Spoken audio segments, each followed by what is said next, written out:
What's going on, Packer fans? Happy Tuesday. Welcome into a all-new co-branded episode of the Pack-A-Day podcast, along with the Acme Packing Company. I'm joined once again by the one and only, the legendary Justis Mosqueda. You can follow him on Twitter or X or whatever you want to call it at JUMOSQ. You can follow me at Andy Herman NFL. Justice, how the heck are you doing? I'm good. I guess I got to apologize on the front end. I saw in your comments, people were mad that I pronounced it woolen, not wooden for the defensive lineman rookie. So apologize to the Wooden family, Corey Wooden, all of them. Yeah, I think you'll have some forgiveness, for getting Colby Wooden, Wooden, whatever. I think you're all right. I think what you bring to the table, Justice, is more than overcoming a very slight mispronunciation of Colby Wooden's last name. So the L's and D's get me. Jalen Reed is another one that ends up getting me too sometimes for some reason.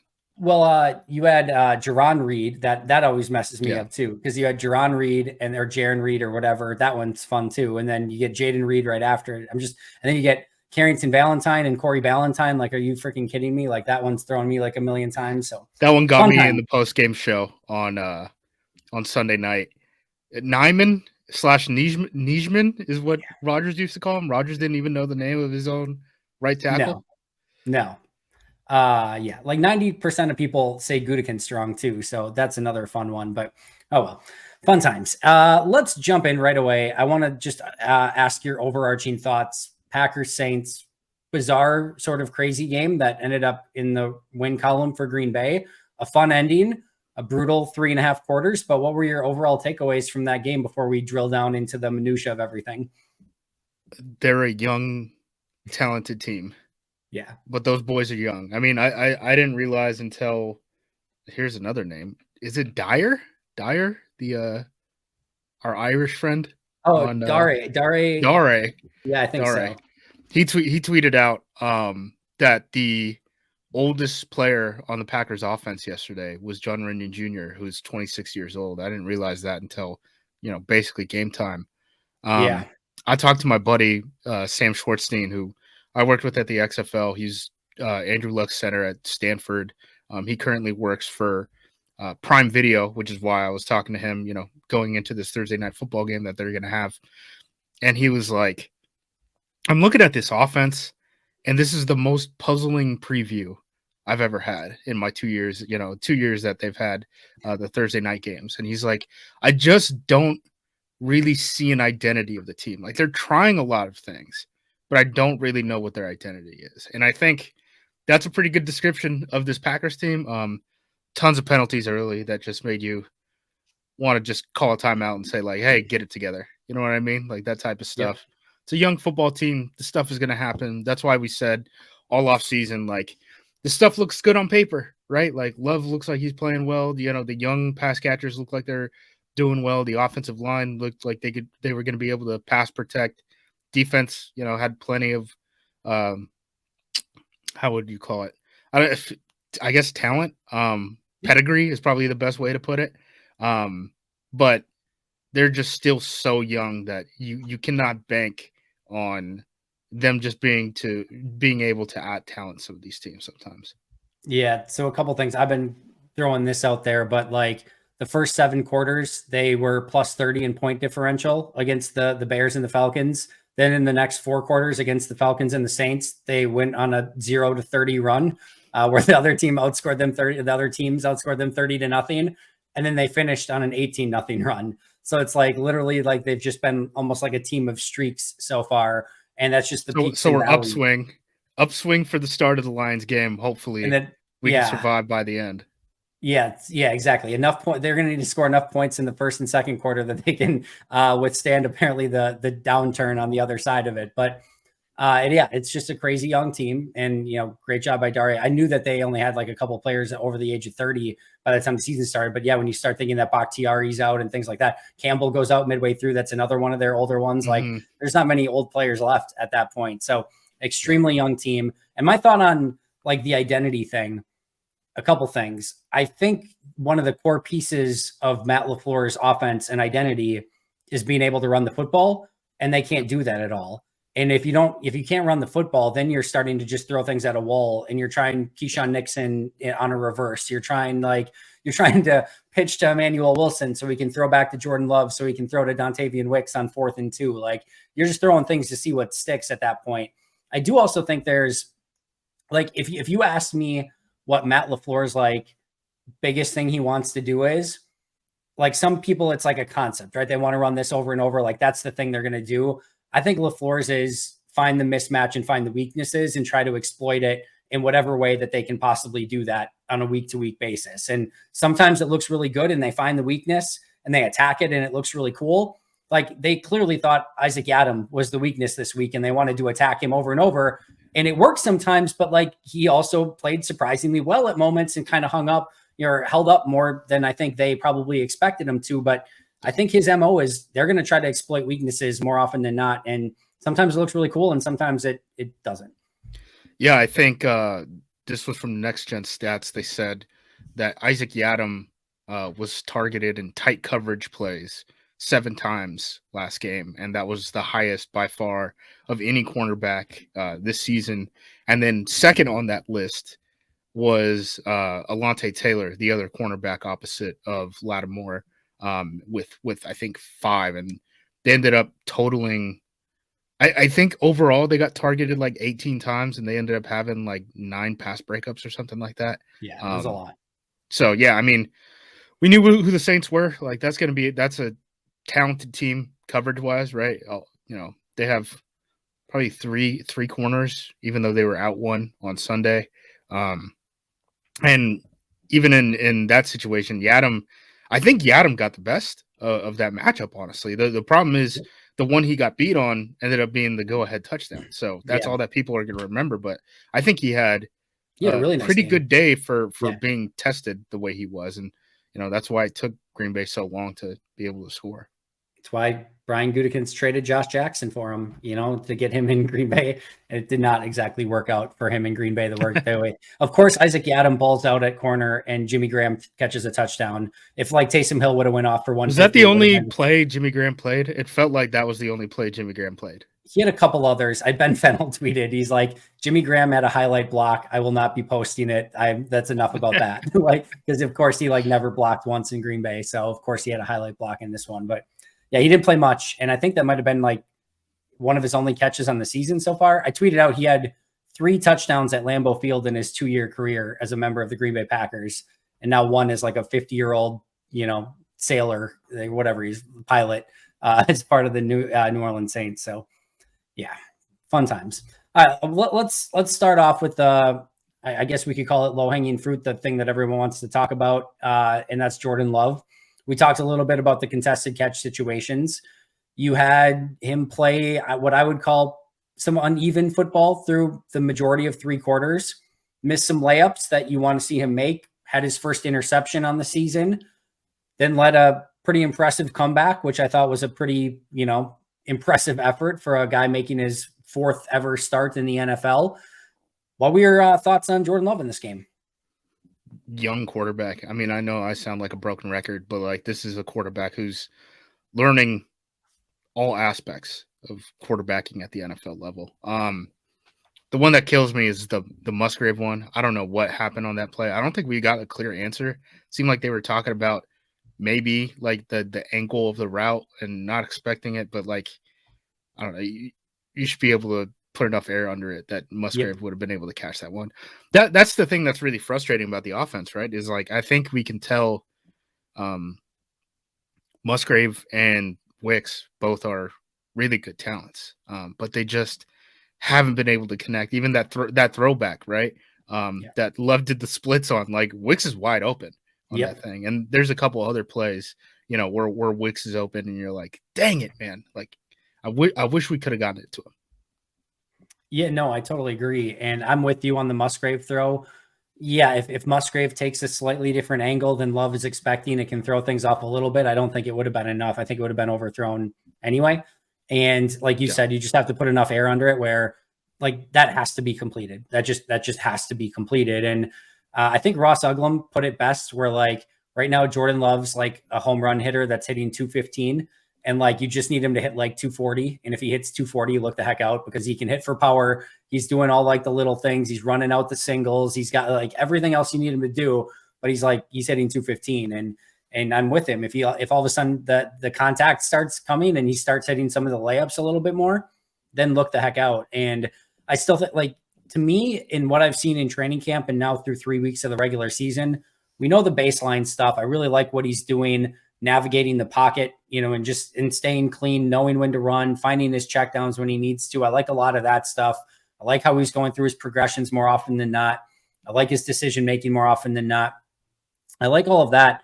I just think, we need to see a little bit more of, kind of consistency out of Jordan Love. And I do think he's a little bit of a rhythm thrower. Like, I do think, like, in camp, we saw him where he would get on these tears where, like, he's just throwing the ball all over the field and you're like, oh, this guy's not going to get stopped right now. And then there's other times where it's like he and the offense combined just can't get in that rhythm.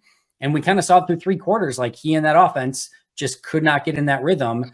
And then they kind of found it. And yes, it was aided a little bit by a couple pass interference plays and on some underthrown balls and things like that. But, like that last quarter, like he found a rhythm and the offense, like, it was not stopped. It was impressive, but you just want to see that consistency out of him.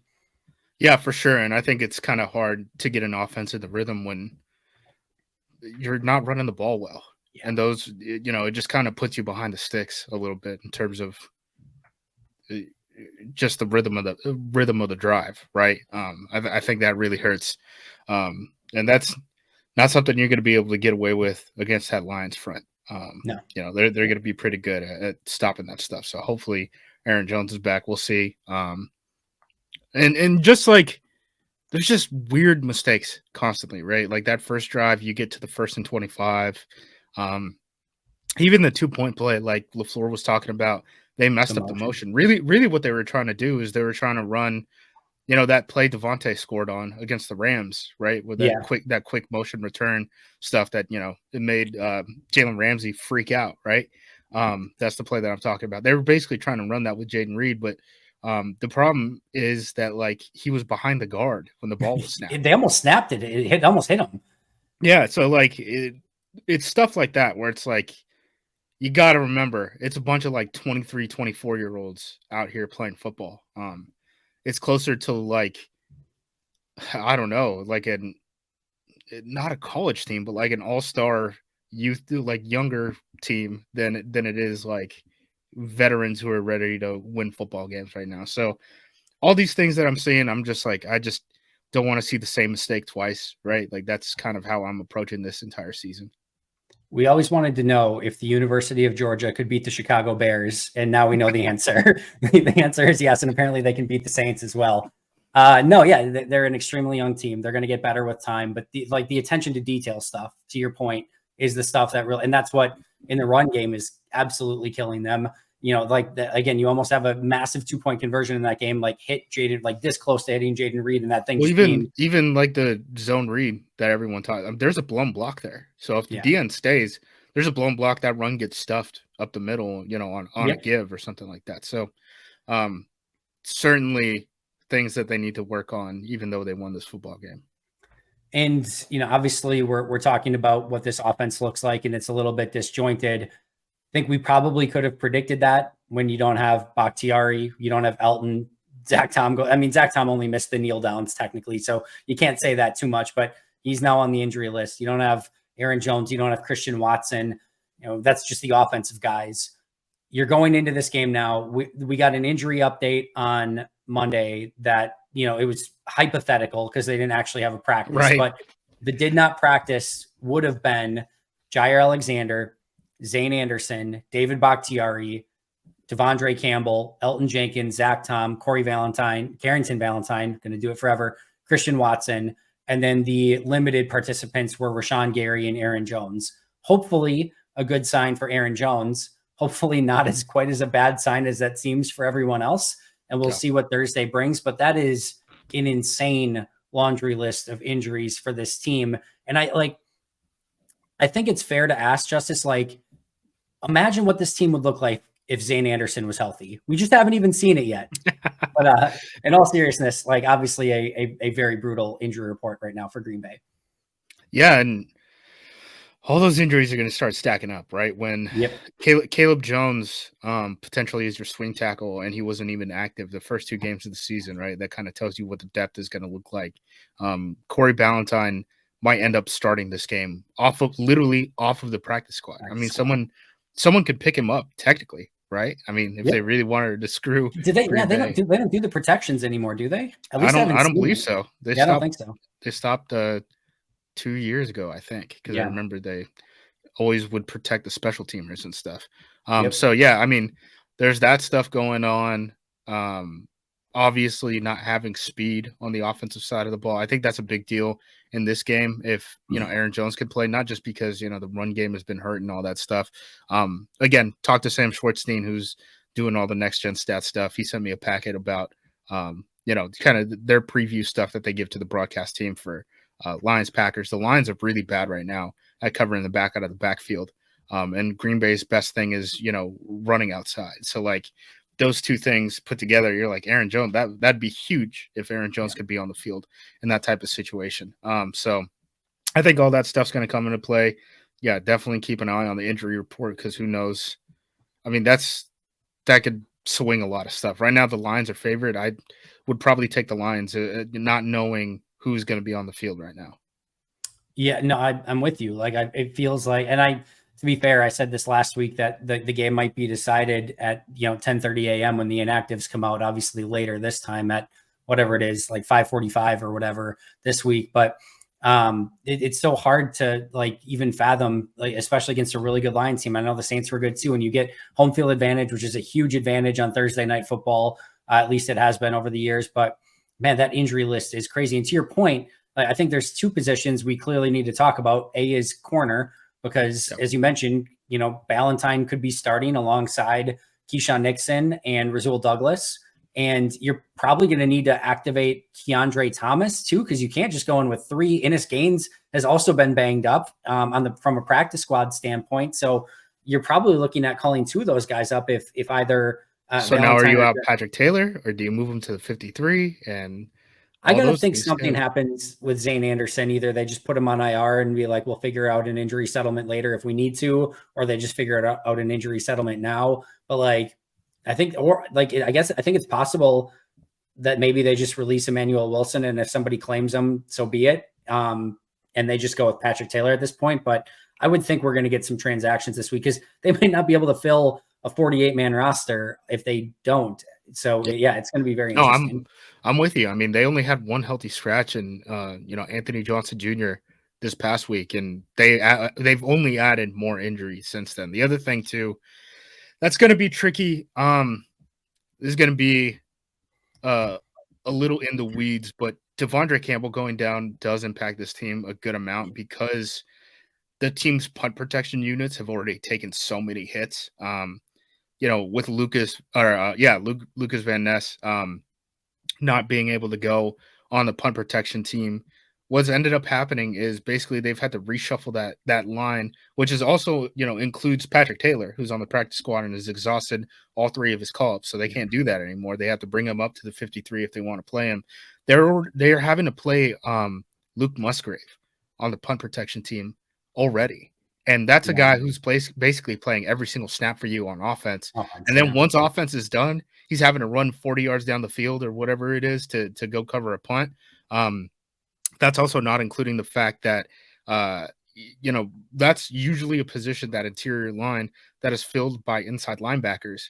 And now you're probably going to have that split between Isaiah McDuffie and Eric Wilson on passing downs, if they're going to be deployed in the same way that they were in this game once Campbell went out. So, you're talking about having to use full-time starters on punt protection. Maybe that's a situation where if they don't call up a second corner, or if they move up, Ballantyne to the 53-man roster, that potentially a guy like Aaron Mosby, who's probably Packers fans don't think about him at all. He ended up playing a good amount of first-team snaps with the special teams. He's kind of an ace in that way. He's kind of played around everywhere. I think he went to Fresno State as a safety. He plays he played a lot of off-ball linebacker. I know he's listed as an edge rusher for the team. He's not really there to play defense. He's there to play special teams.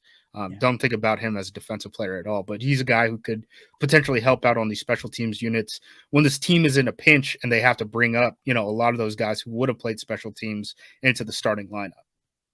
Yeah, Christian Welch, their only other linebacker that they could call up. And I don't know anything about him because he's only been here for like 3 weeks, right? Yeah, not very long. Inside linebacker out of Iowa, 6'3", 240, 25 years old, originally with Baltimore. That's all I got for you. So, yeah, that would be their other inside linebacker option. But yeah, things are getting pretty thin. And like you said, like they have 2 practice squad call-ups, which they will for sure use. And obviously, like you said, they can't use it on Patrick Taylor. So, and they probably need to call up both of their corners potentially. I guess it depends on if Valentine and Jair can't go, but probably Ballantyne and Keandre Thomas in that situation. So yeah, not great from an injury standpoint. I think corner was the one. I think the other one, obviously you mentioned special teams is going to play a huge factor here too, but offensive line too, because it sounded like there was maybe some hope that Zach Tom could maybe go this week. If he can't, like, I think we probably know the lineup. I don't think there's too much guessing here. If Elton, Bakhtiari, and Zach Tom are out, I think they probably go Rasheed Walker, Royce Newman, Josh Myers, John Runyon Jr., and then Yash at right tackle. But to your point, Caleb Jones is now your swing tackle at that point. Sean Ryan's your remaining interior. And I think that's it at that point. So like, even then, I mean, who's your backup center in that situation? Yeah, I mean, it's probably Sean Ryan, I think. I don't know. Like they did Runyon. They have Runyon that they've like practiced there a ton too. But like it's still not ideal. And like, correct me if I'm wrong, you have to have 8 active offensive linemen. Otherwise you have to like to get the extra. So you almost need to call up somebody there too if you don't have anyone else, which at that point, I don't even know. Like Michael Jordan, could we see a Michael Jordan appearance? He snapped at Ohio State before Josh Myers was there, so maybe. Kadeem Telford at tackle is the only other. Yeah, it'd be one of those two. So like, it's the roster math is real now. The roster math is way more real than when we were talking about the 53. At cut downs and stuff. So yeah, and you mentioned the 8. So basically, what the NFL did was, if you're wondering like how rosters got expanded, I think what was it? It was at 45. They gave you 46 because they got rid of the third quarterback rule. And then 47 is conditional on you having 8 offensive linemen active for the game. So that is technically. And now 49 if you activate a third quarterback or like an emergency third quarterback is 49. Emergency third quarterback plus 2 call-ups. Very dumb. Just let the players play. I don't understand why we're doing this. Why the damn owners? This is all their fault, not us. It's supposed to be like, I think like a competitive advantage and make sure that like everything doesn't get specialized where like you've got a player that just does one thing or whatever. But like if you can activate 49, activate 49. Here's my dumb theory too. Like if you want the third quarterback, do you know how many teams are using like the third quarterback rule right now? Like almost none. So if your goal from an NFL standpoint is to make sure that you don't get into a game where like you have to play a wide receiver or something, just make it so that you can have a 54-man roster and 49 active, but you have to have 3 quarterbacks. And I know we could get into then like, is Taysom Hill a quarterback? And what, like, I don't know. Maybe it's either way. I don't even want to get into it. That's all I got to say about it. It's weird. And it's all just the owners not wanting players to accrue seasons so that they don't have to like pay out lifetime benefits and stuff like that. So that's probably true too. But yeah, like I think the other thing is, I don't know how you felt about Royce in this game. There were moments where it was fine. There were moments where he had a couple decent, like impressive blocks or whatever, but it definitely still felt to me like he was the weak link. I didn't think Runyon had a great game in this one either, but it felt like Royce still was kind of the weak link. I don't think they consider Sean Ryan on a short week, but I don't know. It's just getting, like you said, the roster math is getting real. They don't have much depth and they're just kind of out of options at this point. Yeah. I'm with you on the Newman thing. I don't think he played well, but he's played better than I thought that he was going to play for the first, quarter and a half of or game and a half of action that he's been in. So, tip of the cap for you for that one. That is the funny thing, because like it wasn't a train wreck, so it's like, all right, we're okay. Like we felt like it was like a pretty decent, but yeah, it still had its moments. Part of it too is like they weren't stunning a lot in the front, right? And that's one thing that, you know, if you're looking at edge rushers, like they're going to do some of that stuff with Hutchinson. It's not like Detroit doesn't have edge rushers. I mean, they even have guys like what's his name, Josh Pascal or whatever, who you know, second round pick. He can move inside and out. So it'll be interesting. I think there's going to be more opportunities for that this week than for him to get exposed last week with New Orleans, because they're not, you know, there's not a lot of guys with high athleticism who are going to stab across the face. Like Granderson was always just going to be an edge bender. Cam Jordan is a big guy. He doesn't have the legs of a guy like Hutchinson right now. So this might seem overreactive. Maybe it is, maybe it isn't. I don't think Green Bay can win this game, Aiden Hutchinson versus Yosh Nijman. I don't think I think that's going to be a massive, massive problem. But we'll see. Hutchinson does look better this year than he was last year, and he was, you know, probably an above average starter last season. You know, as a rookie, so. I've been wrong before, so that's the good news of that. Let's have our weekly. What's that? Okay. I was just gonna add, you know, from the next gen stats packet, apparently there's like no team in the NFL who's like worse than Detroit off of play action right now. So maybe run some play action plays. So defensively against play action? Defensively. Gotcha. Well, Green Bay runs a ton of it, even when they can't run the football. It always amazes me. Like, all right, educate me, Justice. This was in like, especially in the early Aaron Rodgers era, when they couldn't run the football at all, and they'd have like John Kuhn at halfback and stuff, and every team was still honoring Green Bay's play action game. I could never understand in certain points of like, just play pass defense. Like if John Kuhn or like James Starks beats you at that point, so be it, because you're getting beat every single time on that double like the corner post to either Jennings or Nelson on play action. Like Green Bay could do it like once or twice a game, and people just keep buying on play action. And it, like at some point, if a team's not stopping the run, like not running the football, why are you still honoring play action? Well, this is what all the PFF guys will tell you, right? It's that, you know, the run has been established in the NFL for 100 years. Like that's why they're biting on the play action. That all these defenses, you know, you're taking you're taking your coverage steps and then you're flowing to fit the run. It's you're taking your run steps when you see run and then you flow back into coverage, right? So I know. I think that's just the way teams coach it up, and maybe it's not the correct way. I don't know. Yeah. I mean, play action certainly on a per play basis, or you're getting more out of that than you are the run game. No, big time. So yeah, I mean, Green Bay hasn't stopped using it, and the teams have not like stopped honoring it, despite the fact that Green Bay can't run the football right now. So keep running it until they figure it out, I guess. Let's have our weekly Dontavian Wicks chat. You mentioned him briefly earlier. He's still getting open, which is really fun. He's a really fun player. Not a complete player yet, but he's going to be at some point, and I'm very much still excited about what he's going to become, and he's already playing at a pretty fun level. And maybe this take is going to look terrible down the line. Maybe it's just... I saw this take. I'm prepared for this take. I think your take is wrong, but say it anyway. I'm more excited about him and his future than I am about Dobbs or Reed right now. That's it. I mean, I think he can do a little bit more. I mean, the fact that he can separate is really fun. Dobbs is getting a lot of contested targets. I don't know if he's good at that. I know people say he has strong hands, but he's catching like 1 of every 8 of these, you know, super contested targets. I mean, I'll give him that. But Wicks can get open, man. And if you can get open in the NFL, that's everything at receiver. No, we're in the era of separation at wide receiver. If you know how to get open and get separate, get separation, that's advantage to you. So I'm actually not in disagreement with you. I thought I saw something of like, do we need to have a conversation of Romeo Dobbs or like get over Dontavian Wicks or something like that. So I wasn't ready to quite go there yet. Like then Dobbs went off immediately after that. That was in the middle of the Dobbs stretch where he was just getting targeted and not coming down with any of those balls. Yeah. So right now I'm still team Romeo over Wicks at this point.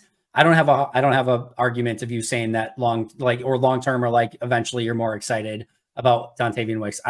I'm extremely excited, and there's a little bit more nuance there. There's a little bit more to his release game off the line of scrimmage. There's a little bit more at the break point where he's going to give you some sauce and he's going to find a way to separate.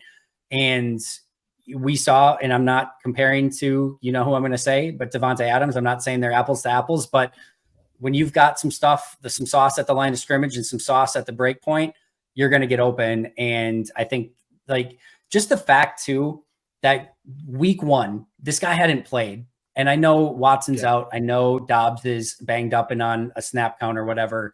But week 1, that guy barely played, barely practiced. He had the most snaps of any wide receiver week 1. Like the fact that they trusted him that much. The fact in week 2, opening play of the game, shot play. You can probably run that play to anyone. Who do they choose to run it to? Dontavian Wicks. Like you can tell there is already a massive amount of trust in that building for that guy. And I think understandably so. And also he's a willing blocker too, which is fun. I'm not saying he's great at it, but he's more than willing. And he's a really, really fun player. Also, keep an eye on what Virginia is doing on a week-to-week basis. The Packers, I've never heard them kind of like trash a coaching staff the way that they did when Wicks was drafted, where they were like, yeah, there was a change there. And that kind of explains some of the production and the loss there. Armstrong, who was Virginia's quarterback, just ended up beating them as, a transfer to NC State. Virginia right now is spiraling. Obviously there's all that stuff, with the shooting that involved the team and stuff like that. But they weren't playing games after that, right? So like all the stuff that was happening on the field was not necessarily impacted by that stuff last season. And Wicks was a guy who, coming into his senior year, there were much higher expectations than what he was, actually able to show on the field. And all that drop stuff that was, the red letters, bolded, underlined, all that stuff on his scouting report coming out, we're not seeing it anymore. And if he doesn't have those issues, then full steam ahead, choo-choo, let's go. Yeah, I'm with you. In fact, it's been Jaden Reed that's had the bigger drop issues by far so far than Dontavian Wicks. I don't know if I've seen. You know who's frustrating me? Toure. Why are we throwing it to Toure downfield? Yeah, he comes in and Ross, we just throw incompletions to him deep every game. I think Ross wrote about this too. I'm very much on the other train is that once Watson gets back, this just need the Malik Heath and the Samori Toure snaps just need to go away. You have 4 wide receivers. You've got Watson, you've got Dobbs, you've got Reed, and you've got Wicks. And there's no really reason at that point, once everyone's healthy, for any of the other wide receivers to see the field at that point, in my opinion. Toure, I think Toure makes sense as a depth guy, and he does more blocking than you would think for a guy his size. Yeah. And he brings you some depth as a return man. The guy who's interesting to me is, they haven't been giving Heath snaps in the past 2 weeks. And maybe that's a thing where they're like, I don't know, maybe we try to get him back on the practice squad and we bring someone up. Maybe they do want to call up a Mosby from the practice squad to help play special teams and alleviate some of that stress. And they're like, look, let's just call up Ballantyne then, right? Let's add Ballantyne and Taylor and get rid of Heath and whoever, and we'll call it a day. Yeah, I think there's a few people. I think Emmanuel Wilson, Malik Heath, Zane Anderson, off the top of my head. I think those are probably players that, just based on needing players at other positions, that could be closer to the lookout, sort of area. So roster math. Some people want to hear after that week 3. Let's go. What's that? Yeah, I said roster math after week 3. Let's go. I was talking to Nagler earlier today, and I said, I think this, normally an early bye week, not a great thing. I think this team, being as young as they are and as injured as they are, it might be a very good thing for this. And it's nice too that if they can get past this Lions game, especially they can pick up a win, and having a little bit of time off after that.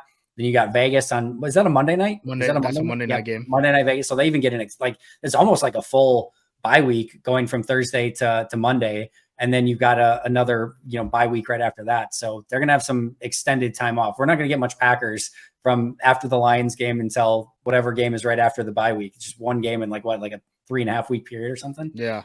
Yeah, it's going to be a long stretch. All right, a couple really quick ones for you, then we'll get out of here. I know you wanted to talk about Colby Wooden and Carl Brooks, so I'll give you the floor. We said Wooden got his head caved in and that he can't play that many snaps. And he went from, I believe he played 36 snaps the first 2 games of the season, each one of them, right? So What is that, 72 snaps total. He played 10 snaps this game. And Carl Brooks had the second most snaps of any interior defensive lineman. That change has been made on the depth chart. It took him a loss to get there, but it's clear Brooks is better than Wooden. So on one hand, right, you get team is already decreasing snap counts for a fourth-round rookie. On the other hand, you get the you guys say you want Joe Barry to make adjustments, right? Joe Barry's making some adjustments, and now Brooks, who's kind of the hot hand, is getting an extended look. So that's a guy who you're only going to hear more and more about, I think. Like there's a lot more, forgiveness too if like your fourth round pick is a little worse than you were expecting, but your sixth round pick is a little bit better than you were expecting. If you're just swapping people in the same draft class too, it's a little less egregious. But no, I think Carl Brooks has been better so far. I was happy to see more Brooks this week. I did think Wooden did okay in limited snaps, and maybe that's just what it needs to be, is more of that 10 to 12 snaps, and maybe he can hold up a little bit better with that. But yeah, I think it was 100% the right move. I was still surprised Brooks got so many. I mean, he legitimately outsnapped Slayton. He outsnapped Wyatt. He's obviously not the starter, but he's first guy up off of the bench now, and I didn't realize they were going to use him, that much. I'm like, especially because you could maybe see if they were like winning by a bunch, or not even by a bunch, but like winning, and the other team was going a lot of pass sets, and they just wanted him as like more of like a pass rusher type inside. But it wasn't that. They were losing the majority of the game. So it's not like they were getting exhausted in the run game or anything either. I think the Saints had like 77 yards or something like that on the ground. No, not at all. But that's a really interesting one. I really like Carl Brooks, so I'm all on board that train as well. I want to talk to you about edge rushers really quick, because we saw Rashawn have a really nice week this week, which was awesome. Brenton Cox got one snap. We're not really making any judgments there. LVN, I think, has been really positive. I know he's battling the injury right now, but very, very excited about that. But it's the other three that I want to see a little bit more from, or, maybe just, I think we talked about this last week. Once he's healthy, just more LVN. But Preston's been fine. But like, I challenge anyone to name their favorite Preston Smith play so far this year. Like, it's been fine. It's not been bad, but it's not been good either. There hasn't been anything super impactful from Preston. Same thing for Justin Hollins. I thought Enigbare played better this week than he did in week 2, but it still hasn't been, like a lot better, but it still hasn't been super impactful either. I just think I don't know what the answer is right now at edge. It's just, I'm left wanting a little bit more from really the group outside of Rashawn Gary right now. Yeah, that's one thing that I talked about in the post-game show for us was Enigbare specifically. It felt like he was used as the guy who kind of was supposed to negate the option, right? Where you saw him take the quarterback a lot in the option game, and then play chase the run from behind if it was a handoff. Yep. And I think he's the only guy who has the speed and like fluidity to actually be able to chase down some of those zone plays where they leave the backside edge unblocked. I think he's the only guy who can do that on this team. So I think he has some value there. Yep. I'm with you on Hollins. Hollins, I was more impressed with what he was doing in the preseason, and or I guess less so in the preseason because Enigbare beat him there too. But impressed with what he did last season in the regular season. But it's not necessarily translating right now. So yeah, I mean, the guys up front are, if you can get Enigbare on a speed rush, Rashawn Gary obviously like doing anything with his hands or just bull rushing someone, Kenny Clark destroying someone, like that's where you're getting your pressure right now. I don't think you're getting much out of anyone else other than the limited LVN snaps, which I do think he's been playing pretty solid. I think I wonder if at some point they start to phase out Hollins a little bit, and maybe that's why they wanted to test Cox, I guess that's another spot too where they do have an extra body if they do need to make a roster move, because they got 6 edge rushers. I think Cox was just active because he was like, again, they only had one healthy scratch, so they were just like, I guess you're gonna play today, and you played 1 snap, and they were like, they basically had to choose between Caleb Jones, Anthony Johnson Jr., and Brenton Cox of who to be inactive, and they chose Anthony Johnson Jr., which is not a great sign for him either, by the way. I thought he had a good preseason, so I don't know. I mean, they do have 6 safeties, so that's also true. But Dane Anderson not healthy in that one. But I digress. The last thing I want to talk about super quick, just because I was an idiot and forgot to mention it in my post game show. But we finally got Keyshawn Nixon on offense. He got one play. Sure did. Josiah DeGuara did not block it at all, and Nixon still made 10 yards out of it, thankfully. But I think Matt said sort of tongue in cheek today of like maybe they need to, use it a little bit more or whatever. But listen, I'm down for a little bit more Keyshawn, even if it's decoy. I don't care what it is. Like, I wouldn't hate seeing him 3 to 5 snaps on the field, even if he wasn't like, again, massively involved in the play. Yeah, I mean, I don't mind getting the ball in his hand. I mean, I've never been more tuned into, kick returns than when Keyshawn's back there right now. So he's a guy you want the ball in his hand. LaFleur also mentioned that he's like, I had to give him a snap because I felt like I've been lying to him for 3 weeks. I tell him every week we're going to get him on there, and it doesn't end up happening. So this wasn't just a one-off, and it's something that you guys reported when you guys were out there, in the summer. You're like, Keyshawn, he's working in with the offense at times. So it's not a one-off. I would expect to see a little bit more of it. Again, I mean, it's not going to be a huge package or anything, because if he goes down, you can't just delete all those plays from the playbook. I'd assume he gets maybe 1-2 type of plays, a week. Yeah. And at some point, they're going to have to use him as a decoy too, because it's going to be obvious, like, 25's on the field, just follow 25.